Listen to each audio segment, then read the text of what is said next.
ప్రజలకు సుపరిపాలనను అందించిన ఘనత వైఎస్ జగన్మోహన్ రెడ్డిదేనని వైసీపీ నాయకులు పేర్కొన్నారు.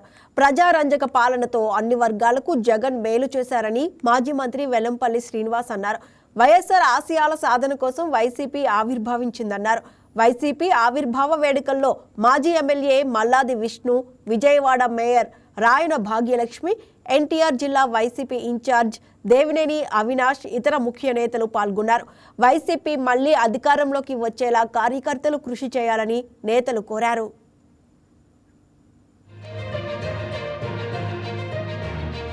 వైఎస్ఆర్ కాంగ్రెస్ పార్టీ 15 సంవత్సరాలు పూర్తి చేసుకుని 16వ సంవత్సరం అడుగు పెడుతున్న సందర్భంగా ఎన్టీఆర్ జిల్లా వైఎస్ఆర్ కాంగ్రెస్ పార్టీ ఆధ్వర్యంలో పార్టీ యొక్క ఆవిర్భావ దినోత్సవ వేడుకలు ఘనంగా నిర్వహించడం జరుగుతుంది. ఏదైతే రాజశేఖర రెడ్డి గారి యొక్క ఆశయాల్ని ముందు తీసుకెళ్లాలంటే అది జగన్మోహన్ రెడ్డి గారితో సాధ్యమని చెప్పని 2019 నుంచి 2024 వరకు మనం చూడడం జరిగింది. ఎందుకంటే చంద్రబాబు నాయుడిని సీనియర్ ముఖ్యమంత్రి అని చెప్పుకుంటాడు, కానీ ఎప్పుడు కూడా చంద్రబాబుకి ఇది నా పథకం అని చెప్పుకునే పరిస్థితి ఈ రోజు వరకు కూడా రాలేకపోయింది. అతనికి చంద్రబాబు చూస్తే వెన్నుపోటు, స్కామ్స్ మాత్రమే గుర్తుకొస్తాయి. కానీ రాజశేఖర రెడ్డి గారిని, జగన్మోహన్ రెడ్డి గారిని చూస్తే గుర్తుకొచ్చేది పథకాలు, సంక్షేమ పథకాలు, అభివృద్ధి గుర్తు రావాలంటే అది రాజశేఖర రెడ్డి గారు కానీ జగన్మోహన్ రెడ్డి గారు కానీ. తప్పకుండా ఈ రాష్ట్రం అభివృద్ధి చెందాలన్నా, ప్రతి సంక్షేమ పథకం పేద ప్రజలకు అందాలన్నా జగన్మోహన్ రెడ్డి గారు ముఖ్యమంత్రి అయితేనే అవుతుందని ఈ రోజు ప్రజలందరూ కూడా వాళ్ళ ప్రజలందరూ వాక్కు వినపడుతుంది. ఇప్పుడు తప్పకుండా రానున్న రోజుల్లో జగన్మోహన్ రెడ్డి గారి నాయకత్వంలో ప్రజలకి మంచి చేసే విధంగా ముందుకెళ్దామని మీ ద్వారా నేను తెలియపరచుకున్నాను. వైఎస్ఆర్ కాంగ్రెస్ పార్టీ 16 సంవత్సరాలు ఈ దేశంలో, ఈ రాష్ట్రంలో ఎన్నడూ లేని విధంగా మా నాయకుడు జగన్మోహన్ రెడ్డి గారిని పార్టీ పెట్టిన దగ్గర నుంచి గారా ఎన్ని కష్టాలు పెట్టినా, ఎన్ని ఇబ్బందులు పెట్టినా ఈ రాష్ట్రంలో రాజశేఖర రెడ్డి గారి తర్వాత మళ్ళీ ఆయన తనయురుగా జగన్మోహన్ రెడ్డి గారు దాదాపుగా 3000 పైచిలుకు కిలోమీటర్ల పాదయాత్ర చేసి ఈ రాష్ట్రంలో 151 స్థానాలు గెలిపించుకున్న దమ్మున్న నాయకుడు ఉన్నారంటే అది జగన్మోహన్ రెడ్డి గారు, మా వైఎస్ఆర్ కాంగ్రెస్ పార్టీ. ఈ యొక్క 16 సంవత్సరాల కాలంలో ప్రతిపక్షంలో ప్రజల పక్షాన పోరాటం చేశాం.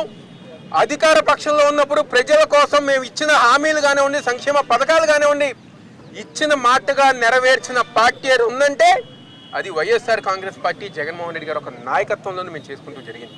మా అందరి ప్రీతమ నేత రాజశేఖర రెడ్డి గారి విగ్రహానికి పూలమాల వేసి ఆంధ్రప్రదేశ్లోనే కాదు భారతదేశంలోనే వైఎస్ రాజశేఖర రెడ్డి గారి పరిపాలన ఆదర్శం.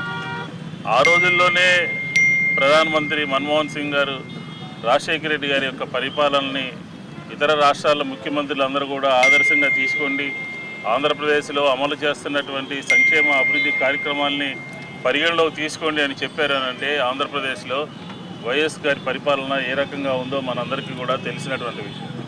ఆయన మరణానంతరం ఆయన పేరు మీద స్థాపించినటువంటి వైఎస్ఆర్ కాంగ్రెస్ పార్టీ జగన్మోహన్ రెడ్డి గారి నాయకత్వంలోను మొట్టమొదటి ఎన్నికల్లో పోటీ చేసినప్పుడు 69 సీట్లు వచ్చినప్పటికీ కూడా 2019లో ఈ రాష్ట్రంలో అధికారంలోకి రావటం అంటే ఏ రకమైనటువంటి పరిపాలన ప్రజలకు అందించవచ్చు, ఏ రకంగా పేదరికాన్ని నిర్మూలించవచ్చు, ఏ రకంగా రైతులకు మేలు చేయొచ్చు, ఏ రకంగా మహిళలకి వారి కాళ్ళ మీద ఏ రకంగా నిలబడచ్చు, ఈ రాష్ట్రంలో ఉన్నటువంటి విద్యార్థులకి భరోసా ఏ విధంగా ఇవ్వచ్చు, చదువుకోవడానికి ఏ రకంగా ప్రభుత్వం మన చేతిలో ఉంటే ప్రోత్సహించవచ్చు అని చేసి చూపించినటువంటి నేత వైఎస్ జగన్మోహన్ రెడ్డి గారు అని చెప్పని ఈ సందర్భంగా. Please subscribe to YK TV Network. Please subscribe to YK TV. Please watch YK News.